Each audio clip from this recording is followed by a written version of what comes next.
Hey everyone, and welcome to episode number 2 of the Snapchat, featuring myself, Alex Coccia, and we have Cozy, as we had on the last week as well. And Cozy, how are you doing today? What's up, man? I'm excited. I've made a lot of videos this week, and I'm probably was most looking forward to doing another episode of the Snapchat, man. Just thanks for having me on again, and I'm excited about today's topics. Yeah, I honestly, and I know I said it last week too, but I get so excited for your videos because Oh, every single time I watch them, I'm like, damn, these videos are so good. oh, I'm dude. kind of scared though, because I think your tier 3 pool list is going to be not pool list, tier list, I should say.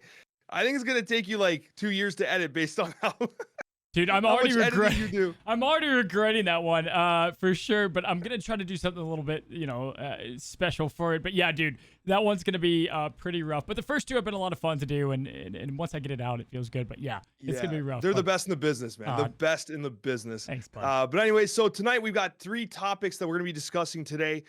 Here on this channel, we're going to be discussing is Black Panther good? We're going to be discussing if new cards in the Battle Pass are fair. And finally, we're going to discuss the best cards that no one is playing. And then on Cozy's channel, where we're going to have, at the end of this video, you're going to have a direct link both in the middle here and in the description and comment section. We're going to talk about the best type of decks in Pool 1, 2, and 3. We're going to talk about featured and hot locations. And we're going to talk about a snap draft co-op battle. Guys, this is by far my favorite segment I think we've ever recorded. Oh yeah. You guys have to, like, I'm telling you right now, after this video is done, you have to go see Cozy's, because I think it's the most fun I think I've had in a very long time playing Snap. So I can't wait to do it again. So Dude, you got to see it on Cozy's channel. Our deck But turned out pretty regardless- good. Yeah, go ahead. No, please.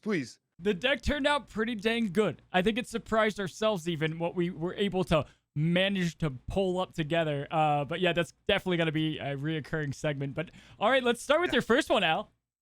Yeah, so is Black Panther good? I mean, I have my thoughts, Oh boy. but I want to see what Cozy thinks first. All right. Maybe it's because I'm just a big fan of the character, okay? But I think he's a solid card, especially because the way that he's presented, because he's a season pass card. I feel like he's that perfect balance right now of not being too crazy and also not being, underwhelming for a season pass card.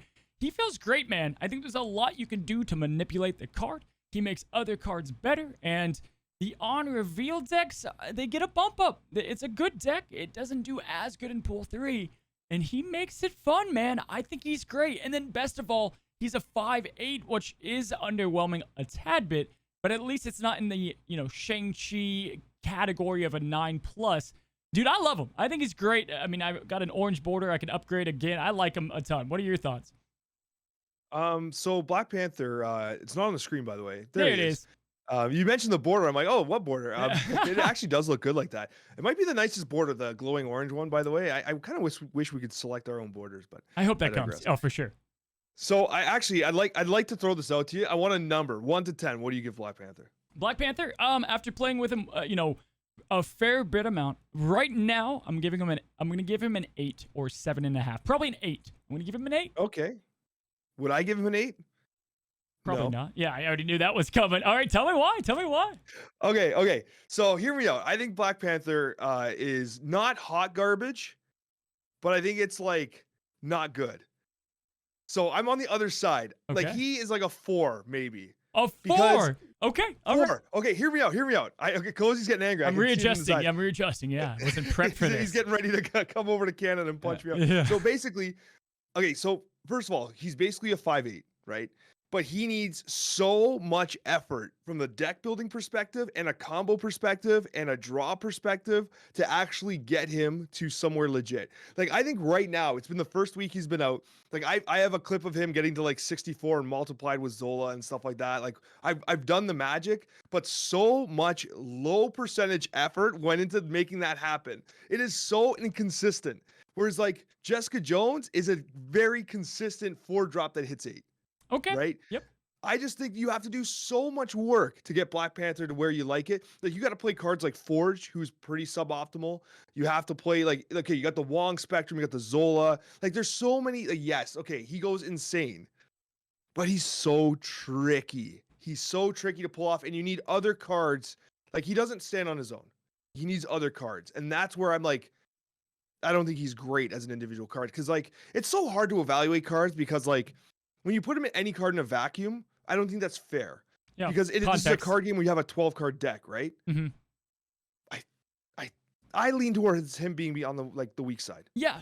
So I can understand the point on his own. Every card has their own value and type of card, right? Is he a location winner by himself? No. A lot of 5-drops complemented by other cards, right? Like Iron Man. Useless on his own, right? But he's a good complement to other cards. The thing about him is, the cards you have to include in your deck to make him great are cards you're going to be putting in your deck a lot of the times anyway. Okoye is a fantastic card. Even in Pool 3, man. She's in some of the best decks. And then on top of that, yes, Forge is a bit niche and doesn't work all the time. But it evaluates that. It kind of ramps up that 2-drop a ton as well. So for those 2 reasons, I think you're going to have cards that are lower cost that help him out to preset. But then the other side of the coin is you have 6-cost cards that are very commonly run that bump him to insane value, right? Because then you have Odin on top of him that instantly wins that location, pretty much. I mean, it's hard to win a location with even those 2 on it. Armin Zola, as you just mentioned, can just flat out win games. Like, I don't want to undermine that at all. Just getting 16 power on 2 locations extra can be the game winner there. So I understand the point of a pure power, like looking at him compared to Gamora is a good example for a lot of people.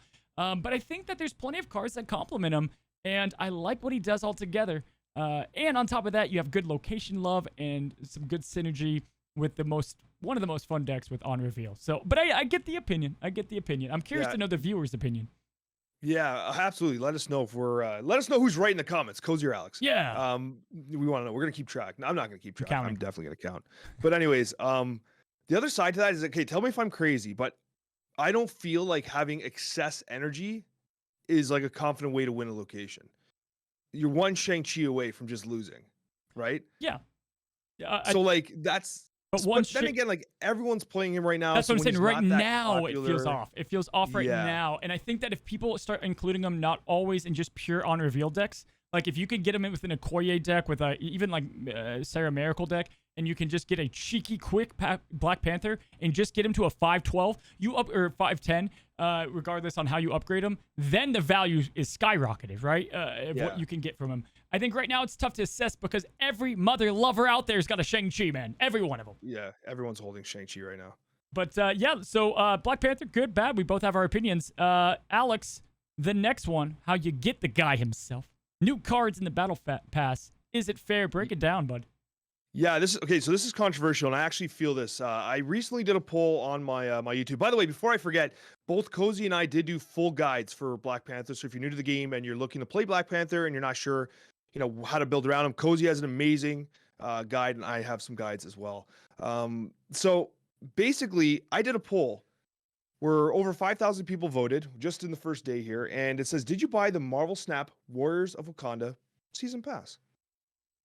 And I was really surprised by this because 66% of people said they didn't. And the reason why this number is so relevant is that means that there's 60% or 66% of people that don't have Black Panther. Mm-hmm. And the reason why I bring this up is that struck me because I'm like, hold on. The release of a new season is exciting, right? It's super exciting. It's a reason to love Marvel Snap again. To say that 66% of people don't get to play with the new meta card, I think it diminishes their excitement for the new season launch. Like, am I wrong? So I kind of ended up in this situation. Like, is it actually fair that the new card, you get one card a month, the new card is inaccessible unless you pay money? So, first of all, I thought he wasn't meta. I thought I thought you hated him. Oh, he sucks, but people want to play him. Yeah, so I do get the fact of he's the new shiny toy. Yeah. There's so many cards to play in the game. He is the new shiny one, but for a lot of people, I think here's the deal about it. I think that when people start getting into Pool 3, right now it's more of a problem because Black Panther's going to excel the most in Pool 1 and 2 because he really elevates, right? Like super elevates those 2 pools. Whereas in Pool 3, dude, he's a dime a dozen. And he's good, but he's a dime a dozen. The thing about it is, and I get it, I don't want to be called like a second dinner shield, but I think that this is one of the only ways that they're going to monetize the game, and they have to have some incentive. They have to have something. They've got the game would shut down, guys, in 8 months if there was no way to make money off of it. Outside of the variants wouldn't be enough. So they've got to put a card in, and I feel like, Alex, him and Miles were perfect because they're not overpowered, but they're great complements to different type of deck types. And so if they release a meta card that you have to have, BS, I'm going to be pissed about it. That would be terrible for the game and the community. It's going to happen. It's going to happen though, right? There's going to be a card that lands and everyone's going to be like, you have to have this card to be relevant or to rank or whatever. 100% win rate YouTube deck. Yeah. Black Panther. Yeah, right. And it's like, that's the title now, right? I mean, I think though is that their plan, they've said this multiple times, they want to release, they don't want to do big purchase expansions. They want to release one new card every week is their plan. If they can do that, I don't know how the hell they're going to do it, but if they do it, it's fine because then the meta can shift way more often. And that's going to be important for the health of the game, I think, Alex. absolutely. But what are some of your other thoughts there? I'm concerned. I'm very concerned. We actually talked about this last week about the monetization. We agree that we want secondary to make money because if they make money, this game gets better. They're able to commit more resources to it. Sorry, we get the friend battle mode. Maybe we get competitive modes. Maybe we get an arena mode. Maybe we get a draft mode. There's so many things, and obviously they're a super talented team because this game's incredible. The more resources they get, the better this game is getting. So yes, of course we want them to make money, but at the same time, we have to recognize that we have a lot of people that play free to play, and that's the best way to play this game. Yep. It's incredibly free to play friendly. And I think that alienating part of the audience feels terrible. I think that there's so much hype around the launch of a new season. I feel like the free to play player needs to have the card. Like they have to make the money. I get it, but the card is so vital to the experience of that season launch. Yes. Like if you're a free to play player right now and you're not playing Black Panther and the whole thing's about Wakanda and the Black Panther and everyone around him, it feels awful. It kind of feels like you're on the outside looking in, like you're watching, you're in your window looking at everyone else have fun. Like FOMO. I don't know, man. Yeah, I think if they release, let's say they do it one a week, then one of those or even two can be free, where the other two are paid. Maybe that's a good balance between the two. I think they've done good on the overall. I did the breakdown on free and paid. In the free version, you get plenty of credits, you get plenty of stuff. They've done good on that. The free to play love, I think that can come the best are these damn season catches here, man. If they have a way that they could just make these a bit better, I think then I'm happy with the season passes. But I get your points, 100%. Guys, comment down below. What do you think about the season pass? If you skipped it, is it a big deal to you? Can you wait? Because they come 2 months from now too, bro. It's the FOMO, and that's every game. But it does come in 2 months. So yeah, it's tough. But the other side to this that I'm just going to bring up, then we'll move on to the next part here is right now, all the new players are still building their collections, right? So they're still they're collecting through pool 1, 2, and 3. Once people start to fill their collections, we're 4 months into the game or whatever it is, and now you're telling them that like, hey, the new card that you can't access, you got to play money for, and they don't have anything else to unlock. They're opening up more collector's reserves that are giving them more boosters. I think the sentiment is going to drop significantly because anybody not pulling Black Panther right now is okay because they're pulling Agatha, they're pulling new cards anyways, right? But once you start to get to that collection limit, if pool 4 is not there, people are gonna get pissed off because now like they don't have the shiny new toy. And I think it feels way worse. You know what? I think you hit the nail on the head there. I guess my confidence is that they know by pool 3 it's time to start. Like that they're measuring maybe the player base of who's in pool 3 and how those card collections are going. Yeah. But yeah, like for me, this is the only new card I'm getting. So because I've unlocked them all. Exactly. So I 100% agree, bud. Now let's have a fun conversation, dude. I'm excited about it. Let's talk about the best card that nobody is playing. Alex, I'm bummed. What? Oh, man. You want to kick us off? You want me to kick this off? Oh, man. I think people are going to hate what I have to say. Oh, dude. Okay, so best card that no one's playing. See, we should have named it best card. It should be like just card that no one's playing. That might be actually kind of good. Because now I'm actually feeling regret. Because I don't think this card might be the actual best. Fair enough. I'm losing confidence already before I even say the damn card. All right, it is. You're not selling me, dude. Uatu the Watcher. Uatu the Watcher is a card that I think is incredible that nobody is playing. Look at that 1/2. Once it's in your hand, you can see unrevealed locations. Listen, I get it. When you really need it, he's not in your hand and it feels awful. Would it be so much to ask if Watu started in your hand? What if it was a 1-1 and he started in your hand? Oh, That's all I'm going to throw it out there. Ben, that's all I'm just saying. Nerf him a little bit. Let him start in your hand. I'm just throwing it out there. But anyways, I think this card, low key, is really good and actually works wonderfully with the conversation we had about your hot and featured locations. Do you know how valuable it is to know what locations are coming up when there's hot like locations? Do you know when there's like Wakandan Embassy and you're getting +2 in your whole hand? You're like, oh, I'm not going to play cards for 2 turns. I'm getting +2s across the board, man. Yep. That's Watu value. You know when there's Death's Domain and you have no way to play into there, but you see it in advance, so you play your cards into it? That's Watu value. Watu has saved me so many damn times. So many damn times. It's shocking. Yeah. And so, honestly, like, I think people are sleeping on him, especially with how important locations are in this game. Yeah, I think, disclaimer, the orange border I have is just from boosters that I've gotten through, like, the season pass. I don't play him. Not a giant fan about him. I like what you said about the him starting in your hand. That's kind of fun. Or maybe, like, after turn 3, the last location reveals, he goes to a 1-3. I don't know. Maybe something to just boost his, like, value after the locations if you don't pull him. The thing is with all these new locations that are coming in, right? We talked hot locations, featured locations on mine.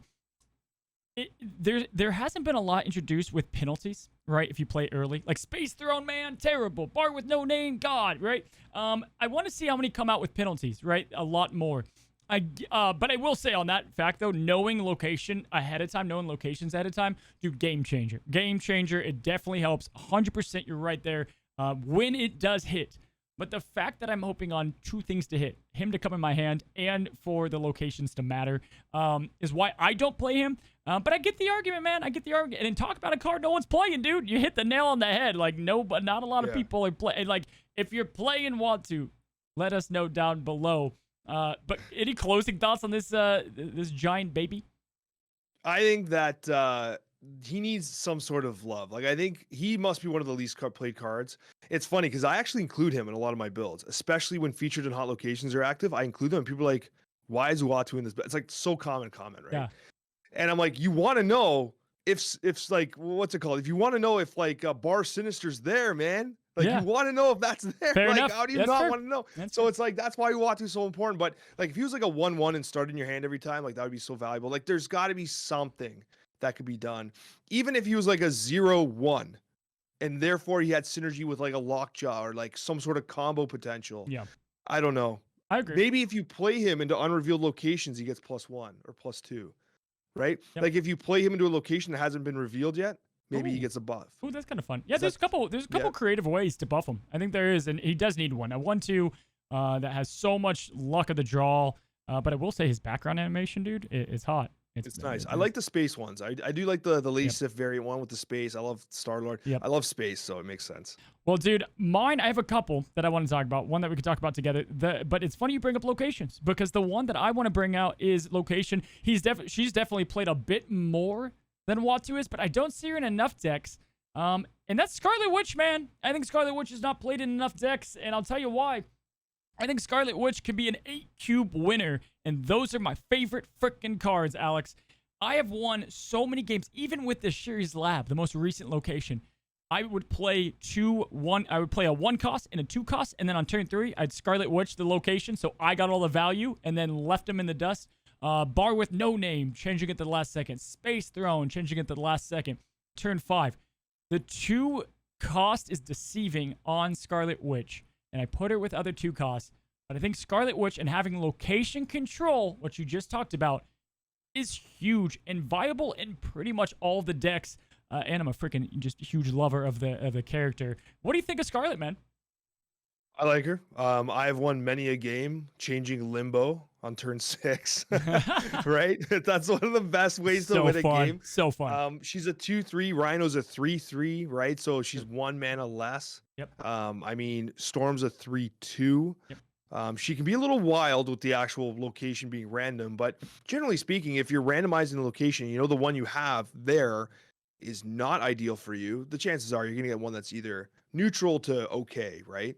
I like her. I like her a lot. And in a lot of my beginner series decks, like she's in almost every one of them because I told people, like, you got to have a location correction. Yeah, it's just so valuable in this game. She's a tech card in a sense too, right? Because you can change if they're getting like Kamartage and like, oh man, here comes Wolf's Bane, and Odin's coming, you're like, shut that crap down. Shut it down. You know? And actually, on that note, like, she's also a win condition because, like, if you're in a hot location, everyone wants the decks for the hot and featured locations, right? Everyone wants the decks. Like, what is the best deck for the featured or hot location? Yep. You know what the best deck can be? Just a regular good deck with Scarlet Witch in it, because then you just knock it out. You're just like, oh, your deck wholly revolves around Bar and they Sinister. hard commit to it GG too. noob, because it's gone. Right? It's just like, you know what I mean? Like, she could be the ultimate, like, just retreat machine, because people are like, well, now my deck just sucks because I built it wholly to scam Bar Sinister to get, like, my Nightcrawler to 2,000 power. Dude, I like that you brought that up, because the one thing I see, and if you actually look on both of our channels, we don't do a lot of like hot location stuff or featured location, because in my opinion, people overcommit. Don't overcommit your decks like for the double power, right? Yeah, throw in a couple good cards that can double power up. Dude, do not make your entire deck about doubling your power, because if it doesn't show up, you got a hard garbage deck that isn't going to be useful. We already want the percentages down. And Scarlet Witch is a great counter. Counter the meta if you don't have, if you're not playing it. But the next card, dude, we talked about on the last Snapchat, and I want to bring them up again. Really? We did. I want to talk about. What do we even talk about? This we talk about so much. I know. This is who I think is one of, if not the most right now, underplayed card that should be played. Dude, I always have a hard time just like scanning through all my cards real quick. Hold on. It's so confusing. I'm gonna. You have all the variants going. You're flexing all your variants right now. I need to favor them. You know, man, I'm gonna bring up Morph. I'm gonna bring them up. Now, let me say this. People are gonna say, Cozy, I saw your tier list for pool 1. He was in the F tier. What are you taking that back? I'm not. He's actually garbage in pool 1. After pool 1, though, dude, people need to start playing Morph, because the roulette machine that's Morph, Alex, is so much better, because the cards that you're playing against are more loaded with better cards, especially in pool 3. What do you think about Morph, dude? I think this is all fake news, and you just want to flex this variant. I'm caught. I'm busted. Damn. How'd you know? I think Morph is so fun. He's so fun, but like, to call him the best card that no one's played him. But oh my gosh, we really abused the term best card tonight. I'm telling you right now with Uatu and Morph. Scarlet wins it, but Morph is I'm gonna make a video on Morph. I'm staying, but yes, best card is a stretch. The 3 cost hurts, but I like it. It's just so funny because it's like, this card, it looks so good. Actually, I think he was on the thumbnail last week too. Like, he looks so good. The art is incredible. The sacks, dude. But Morph is an F tier card. Like, oh, come on. In pool 3, I don't know, Cozy. I think you're reaching here, buddy. Dude, I played a guy that got 6 not 6. I think that's a little bit of a stretch, but he got like 3 Magnetos the other day. I was like, all right. What? I mean, come on. It was like Sinister London plus Morph. But yes, I think Morph is fun. I think he belongs to be in more decks that have higher power curves. But to each their own. Let us know down below. Do you plan on now playing with little Uatu, Scarlet Witch, or the Sax King himself, Alex? Do you have any other? Now you're just taking shots at Uatu now. I mean, dude, you were backing up before you even introduced the guy, all right? But I know, you're right. I had immediate regret as I was about to say Uatu the Watcher. Everyone's going to be like, Alex, that was a bad call. No, dude, I'm looking forward to the comment section on this one. Yeah, oh man, I'm going to be reading on both channels. And this time we'll release the episodes at the same time. Sorry about that last time. Yeah, we will. But guys, I got to tell you right now, right in the middle of the screen is going to be the link to Cozy's video. You got to check it out, especially the Snap Draft Co-op battle. Let us know in the comments what you guys think. And I'm telling you right now, this is going to be a recurring series, guys. So check back next week as well. The next video is right in the middle. We'll see you in Cozy's video. Have yourself a great night. Bye.